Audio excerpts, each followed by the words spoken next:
नमस्कार दोस्तों, स्वागत है आप सभी का। आज हम राज तरंगड़ी को आपके समक्ष डिस्कस करेंगे। अगर आप संस्कृत और एंशिएंट हिस्ट्री के इतिहास के विद्यार्थी हैं तो आपके लिए उपयोगी होगा, क्योंकि इसमें हम कश्मीर के इतिहास को इस विशेष रचना में देखने को मिलता है। तो अगर आप कश्मीर का इतिहास पढ़ते हैं तो उसके लिए प्रमुख स्रोत के रूप में राज तरंगड़ी है। तो इसको आज हम डिस्कस करेंगे। इसका जो शाब्दिक अर्थ होता है वो राजाओं की नदी होता है। इसकी रचना कल्हड़ ने की थी, आप सब जानते हैं। इसकी लैंग्वेज जो है संस्कृत में है, लेकिन अगर आपको पढ़ना है तो इंग्लिश और हिंदी में भी इसका ट्रांसलेशन मिल जाएगा। इसमें कुल 8 तरंग हैं या भाग हैं और 7826 श्लोक जो मुख्यतः अनुष्टुप छंद में हैं। और इसमें जो सबसे बड़ा तरंग है या भाग है वो 8वां है जो 3449 श्लोक का है, और उसके बाद 7वां है जो 1732 श्लोक का है। प्रारंभ के 6 तरंग लघुकाएँ हैं इसमें। इसके प्रथम 3 भाग में कश्मीर के प्राचीन इतिहास का वर्णन है। चौथे से छठा तक कारकोट एवं उत्पल वंश का वर्णन है। 7 से 8वें जो तरंग है उसमें लोहार वंश का वर्णन है। तो अभी हम देखेंगे कश्मीर का इतिहास भी आपको रिवीजन हो जाएगा। तो आपको अगर ये रचना पढ़ते हैं तो इसमें आपको बहुत ही सरल हो जाता है फिर इतिहास को समझने में। तो जब इसकी विषय वस्तु हम समझेंगे तो उसमें आपको ये सब क्लियर हो जाएगा। कल्हड़ ने लगभग 1145-49 या फिर 50 कर लीजिए, इसमें ये सब पूरा किया था इसे। और उस समय राजा जो था वो जयसिंह था। इसको प्रथम ऐतिहासिक ग्रंथ कहा जाता है, जो कश्मीर का ही नहीं बल्कि संपूर्ण भारत का है। तो ये फैक्ट आपको याद रखना है। और कल्हड़ को प्रथम ऐतिहासिक इतिहासकार के रूप में जाना जाता है, तो इसको भी याद रखना है। इसमें कश्मीर के प्राचीन काल से लेकर 12वीं सदी तक के इतिहास का वर्णन है। तो ये प्रमुख स्रोत है कश्मीर के इतिहास को जानने का, और भारत का भी, क्योंकि भारत भी उसी में। तो इसमें आप देख सकते हैं इसकी पहली खोज मूरक्राफ्ट ने 1823 ईस्वी में देवनागरी लेख के रूप में की थी, और त्रायर ने इसका फ्रेंच में अनुवाद किया। तो ये मैंने इसका जो अनुवाद है वो सब लिखा है, तो आप इसको देख लीजिए। अब हम थोड़ी से जो है कश्मीर का जो वंश है, जो इतिहास है, उसमें जितने वंश शासन किए उसको देखते हैं। देखिए, पहला जो व्यवस्थित रूप में जो वर्णन मिलता है कारकोट से मिलता है, क्योंकि इसके पहले के जो वंश है उस पर वो जनश्रुतियों पर आधारित है, किंवदंतियों पर, तो उसका बहुत प्रामाणिक स्रोत नहीं है। तो हम पढ़ते भी हैं तो कारकोट वंश से शुरू करते हैं। तो पहला जो इसका वंश था वो कारकोट था, और इसका संस्थापक ये हमने बगल में रखा है सबका संस्थापक, तो मतलब कि लिख कर रखा है। तो दुर्लभ वर्धन था कारकोट वंश का संस्थापक। उसके बाद उत्पल वंश आता है, इसका जो संस्थापक था वो अवंती वर्मन था। और उसके बाद यशकर वंश आता है, जिसका प्रतिपादक जो या संस्थापक था वो क्षेमेंद्र गुप्त था। और उसके बाद लोहार वंश आता है, इसका जो संस्थापक था वो संग्राम राज था। तो इस तरह हमने इसकी थोड़ी सी इतिहास समझने की कोशिश करी है। जो इसका प्रमुख स्रोत है वो राज तरंगड़ी है, और इसके अतिरिक्त अन्य भी हैं, जैसे क्षेमेंद्र की बृहत कथा मंजरी है। तो ये रचनाएँ भी आपको याद रखना है, संस्कृत के लिए उपयोगी है। सोमदेव की कथा सरित सागर है, ठीक है। लेकिन मुख्य स्रोत जो है राज तरंगड़ी है, जिसमें हम कश्मीर के इतिहास को समझते हैं। हम थोड़ी सी कवि का थोड़ा सा इंट्रोडक्शन देखते हैं, क्योंकि इनको थोड़ा हम समझते हैं। कल्हड़ का जन्म 1100 ईस्वी के आसपास हुआ था। उनका मूल नाम कल्याण था, और ये नाम कहाँ मिलता है तो मंक ने श्रीकंठ चरित में इनका नाम कल्याण दिया, लेकिन लोक भाषा में उन्हें कल्हड़ कहा जाता था। तो एक रचना और आपको तैयार हो गई कि मंक का श्रीकंठ चरित भी है, ये भी आपको याद रखना है। कल्हड़ के पिता चड़पक चंपक कश्मीर के राजा हर्षदेव के एक विश्वसनीय अनुजीवी थे जो दुख सुख में राजा के साथ रहते थे। हर्षदेव की हत्या के बाद उन्होंने राज्य कार्य से संन्यास ले लिया। तो फिर उन्होंने संन्यास ले लिया उससे। कल्हड़ का परंपरागत जो घर था वो परिहासपुर में था। कल्हड़ अपने पिता के समान शिव भक्त थे किंतु बौद्ध मत से भी श्रद्धा रखते थे। क्षेमेंद्र उनके पूर्व ही बुद्ध को विष्णु के अवतार के रूप में वर्णित कर चुके थे। तो ये आपको देखना है।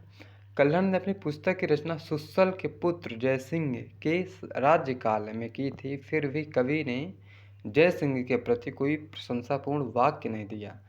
तो ये इनका ये दिखाता है कि ये न्यूट्रल व्यू में लिखते हैं। ये राजकवि नहीं है कि राजा की प्रशंसा करेंगे जैसे कुछ लोग करते हैं। ये सच में अपने आप को एक सही इतिहास लेखक मानकर बहुत सारे स्रोत इकट्ठे कर और ये भी कहते हैं कि एक इतिहासकार को कैसा होना चाहिए, अभी हम देखते हैं। तो इन्होंने फिर जयसिंह के बारे में कोई ऐसा वाक्य नहीं कहा जिससे ऐसा लगे कि ये बहुत राजकवि जैसे हैं, जो अपने राजा की तारीफ करता है और सही बात नहीं करता। देखिए, राजतरंगिणी में जो है कल्हड़ ने कहा कि इस ग्रंथ की रचना में प्राचीन 11 ऐतिहासिक ग्रंथों तथा नील पुराण की सहायता ली गई है। तो दृग्गोचरम पूर्व सूर्य ग्रंथा राज कथाश्रया मम त्वेक दाश्च गता मतम नील मुने रफी। तो ये बात वो कहते हैं कि इसमें जो स्रोत है वो कश्मीर के परंपरा किंवदंती है। पूर्वकालीन ग्रंथ यानी कि क्षेमेंद्र के नृपावली, हेलाराज की पार्थिवाली, नील पुराण, राजकथा आदि हैं। और पुरातात्विक स्रोत में प्रशस्ति है, अभिलेख है, मंदिर के दान पत्र, भव्य अवशेष और सिक्के। तो ये सारे स्रोत को इन्होंने लिया है और फिर लिखा है। और फिर कहते हैं कल्हड़ की एक इतिहासकार को कैसा होना चाहिए। तो इतिहासकार की निष्पक्ष दृष्टि की कल्हड़ ने प्रशंसा की है। कहते हैं श्लाघ्या स एव गुणवान राग द्वेष बहिष्कृता भूतार्थ कथने यस्य स्थेयस्येव सरस्वती। तो कहते हैं वही गुणी इतिहासकार श्लाघ्य है जिसकी वाणी न्यायाधीश के समान अतीत घटनाओं के निरूपण में राग और द्वेष से मुक्त है। इसलिए कल्हड़ में संकीर्णता तथा एक पक्षीयता नहीं है। वो कहते हैं कि जो इतिहासकार है वो एक न्यायाधीश की तरह हो। ऐसा ना हो कि वो किसी पक्ष में झुक जाए और उसको ज़्यादा लिख दे और किसी को कम दिखाए। नहीं, उसे बराबर जो है दिखाना चाहिए। किसी भी प्रकार के जो है पूर्वाग्रह से या दूराग्रह से, जैसे कुछ लोग होते हैं जो पूर्वाग्रह से लैस होते हैं और कुछ लोग दूराग्रह मतलब आगे क्या होगा उसको सोच के लिखते हैं, तो उससे न्यूट्रल होकर लिखा जाना चाहिए। ऐसी बात वो करते हैं। तो कल्हड़, क्योंकि कल्हड़ कहते हैं कल्हड़ अपनी जन्मभूमि उसकी भी आलोचना करते हैं और उन्होंने कश्मीरियों की भीरुता, मिथ्या भाषण, संग्राम से पलायन प्रवृत्ति, परस्पर कलह, विद्रोह, पक्षपात, दुराग्रह, क्षुद्रता आदि गुणों का विशेष रूप से वर्णन करते हैं। उनके अनुसार राजपूत और विदेशी लोग अपने राजाओं को धोखा नहीं देते थे, किंतु कश्मीरी कर्मचारी अपने आश्रयदाताओं को धोखा देने में लज्जा का अनुभव नहीं करते। वहाँ कर्मचारी लोभी, क्रूर और राजद्रोही हो गए थे। इस प्रकार कल्हड़ ने इतिहास के वर्णन में कल्पना का सहारा न लेकर ठोस यथार्थ का अवलंबन लिया है। राग द्वेष से मुक्त होकर वो लिखते हैं। तो वो लिखते हैं कि किस प्रकार जो उस समय के नागरिक हैं जो लोभी हो गए, क्रूर हो गए, राजद्रोही हो गए, उसको वो क्योंकि उनके समय बहुत ज़्यादा राजनीतिक उथल पुथल मची हुई थी, तो वो सब देख रहे थे क्या हो रहा है कि किस तरह जो है जो सैनिक हैं या फिर जो कर्मचारी हैं वहाँ के, वो अपने ही राजा के विरुद्ध हो जा रहे हैं। तो ये सब कुछ वो देख रहे हैं। अब इन सबको थोड़ा सुन के आपको किसको याद आ रहा है? कोई और याद आ रहा है क्या? मैकियावेली याद आ रहा है क्या? बिल्कुल, अगर वो याद आ रहा है तो आपको याद आना ही चाहिए, क्योंकि मैकियावेली के समय भी ऐसा ही था। और इसीलिए वो कहता है human nature is very selfish. मानव स्वभाव एक स्वार्थी प्राणी है, यानी कि मनुष्य एक स्वार्थी प्राणी है और वो अपनी पिता की मृत्यु को भूल सकता है लेकिन पितृ संपत्ति की हानि को नहीं भूलता। तो बहुत ही वो निर्दयी टाइप का है, ऐसी बात मैकियावेली कहता है।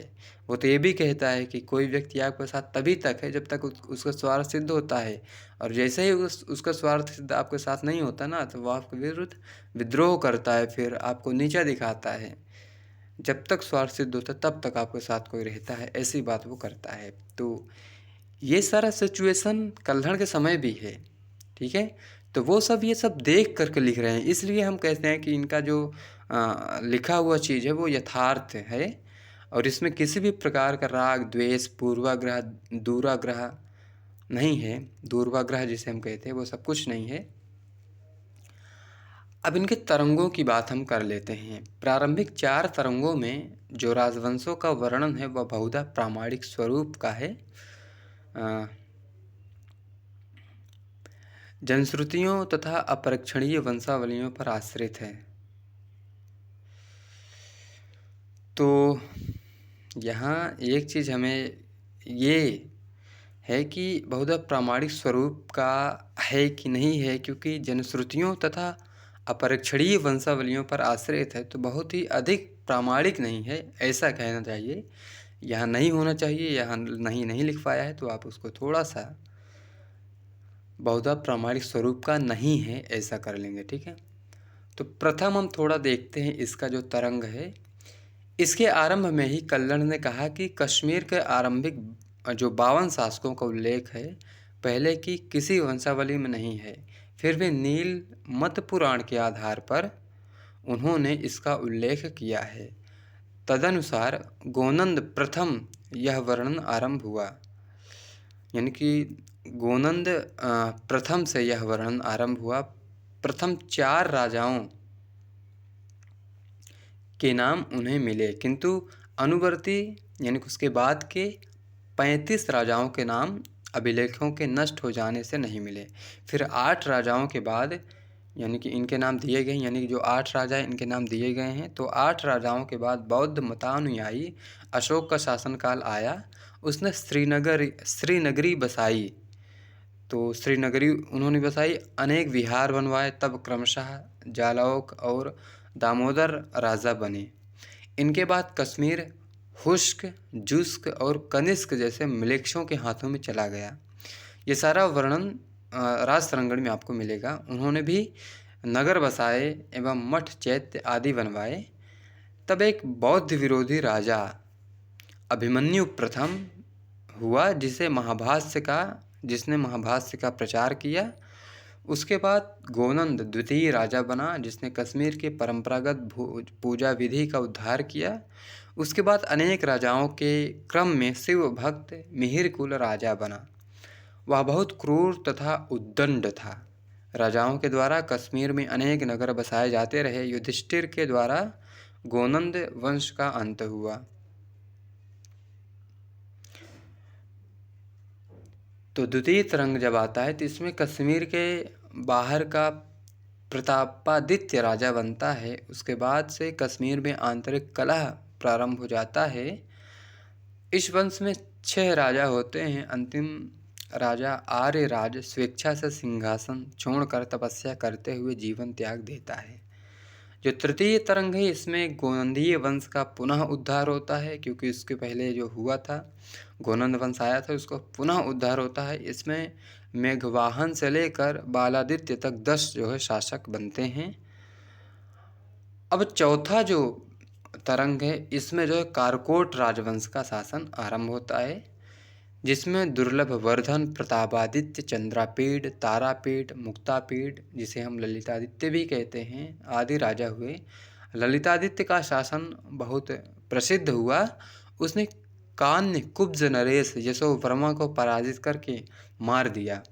उसके बाद दुर्बल राजाओं की परंपरा चली, किंतु उसका पौत्र जयापीठ बलवान शासक सिद्ध हुआ।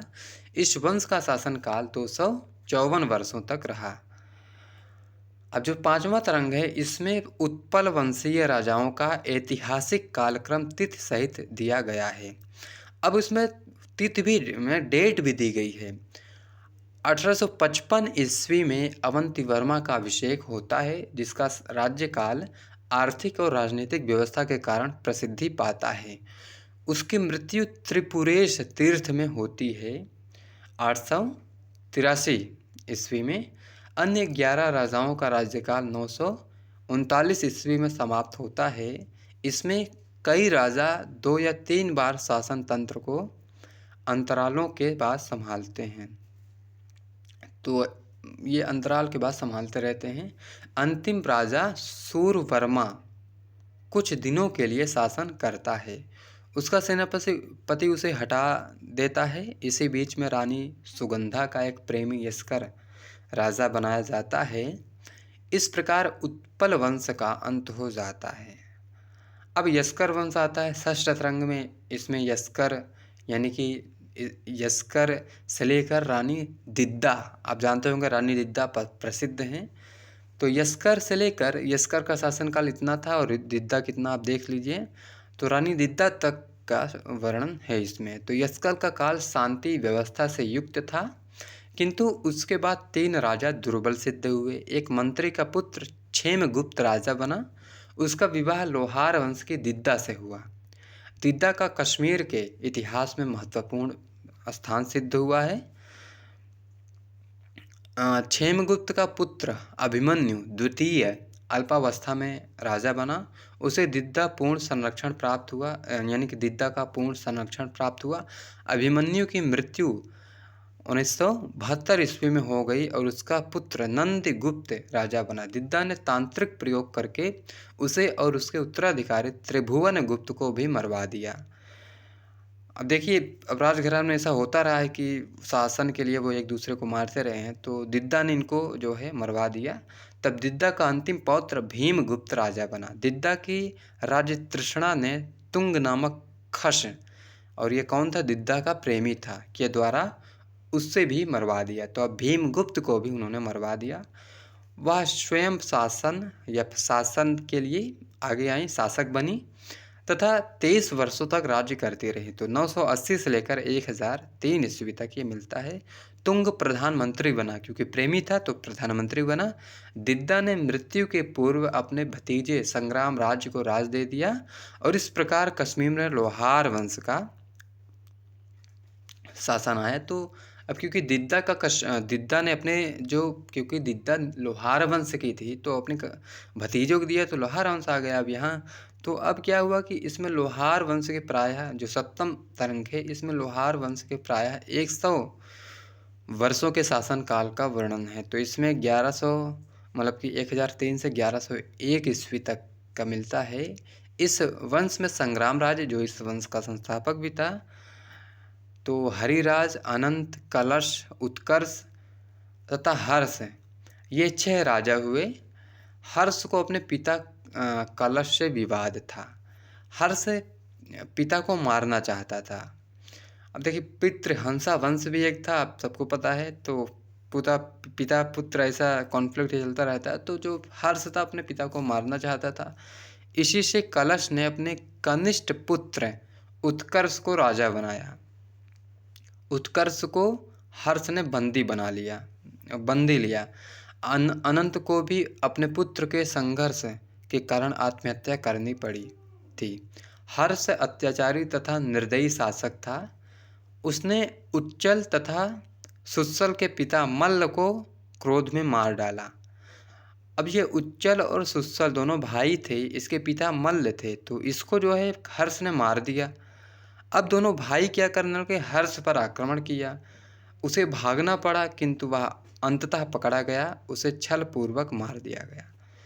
तो फिर हर्ष को मार दिया गया। अब जो अष्टम तरंग है, इसमें क्या है, इसमें वर्णन करते हैं कलहण की अपने युग की, क्योंकि उन्हीं का युग अब प्रारंभ हो गया। तो दोनों ने राज्य बांट लिया, यानी कि सुत्सल और उच्चल दोनों ने राज्य बांट लिया। सुत्सल को लोहार प्रदेश मिला तथा उच्चल कश्मीर का राजा बना। अब दोनों भाइयों के बीच संघर्ष चला।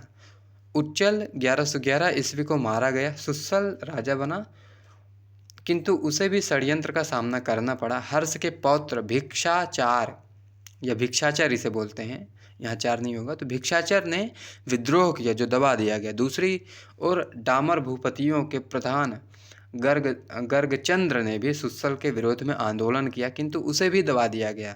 अब गर्गचंद बंदी बना और मारा गया। सुस्सल को पुनः भिक्षाचार के विद्रोह का सामना करना पड़ा। भिक्षाचर कुछ दिनों के लिए राजा बना, यानी कि जब आक्रमण किया तो बन गया राजा, किंतु सुस्सल ने पुनः राज्य प्राप्त कर लिया। राज्य में गृहयुद्ध छिड़ गया है। इस संकट काल में सुस्सल ने अपने पुत्र जय सिंह को राजा बना दिया, किंतु शासन स्वयं करता रहा। उसी वर्ष सुस्सल षड्यंत्र में मारा गया। अब जयसिंह के राज्यकाल के आरंभिक दिन संकटपूर्ण भले थे। उसने गर्गचंद्र के पुत्र पंचचंद्र की सहायता ली, जिससे भिक्षाचर के उपद्रवों को शांत किया, लेकिन उसका शासनकाल बाद में शांतिपूर्ण रहा। श्रीकंठ चरित के सर्ग 24 में मिलता है। तो जयसिंह ने अपने ज्येष्ठ पुत्र गुल्हण को लोहार का शासक बनाया, तो गुल्हण जो है बना। तो ये रहा राजतरंगिणी में वर्णित इतिहास। तो मुझे आशा है कि आपको इसको पढ़कर इतिहास, जो कश्मीर का विशेष इतिहास है, वो उसको समझने में आसानी मिलेगी। Thank you. मिलते हैं अगले वीडियो में, तब तक के लिए धन्यवाद।